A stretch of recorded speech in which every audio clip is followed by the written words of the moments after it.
Imagine going to the beach and catching sight of a bee buzzing past you, then as it dives into the water, swims below the surface and shoots back into the air a few seconds later. The beach setting may just be a November dream, but the rest of that vision not so far from reality. Researchers have designed a new robo-bee that can fly, dive, swim and launch itself back out of the water. They described their work recently in the journal Science Robotics.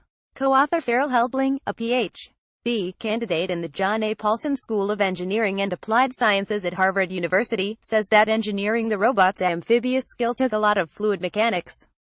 So air is 1,000 times less dense than water, so we flap at a much higher frequency in the air, around 265 beats per second in the air, she says. And then once we dive into the water, things slow down a little bit and we start flapping at a much lower rate, around 9 times per second. To make that happen, she says the robot's wings had to shrink a little from earlier robo-bee versions.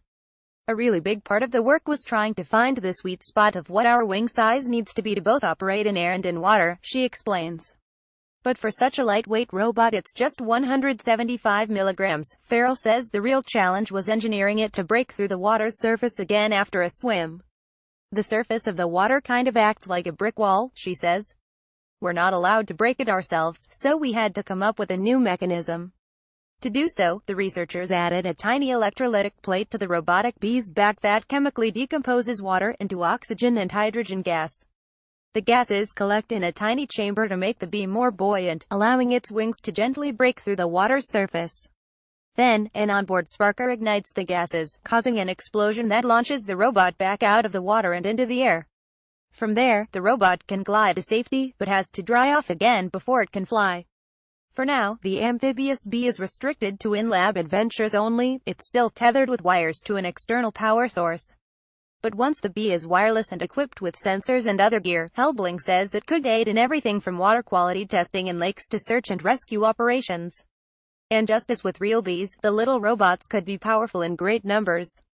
I think that many applications such as search and rescue or environment exploration, when you want as much information in parallel as possible, it would be nice to have a large distributed system of many tiny robots, she says. But in these early days, Helbling says she's just excited the little robot can operate in water at all.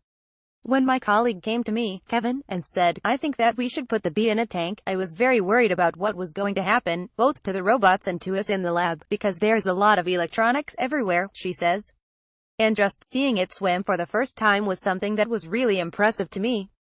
This article is based on an interview that aired on Pre-Science Friday with Ira Flato.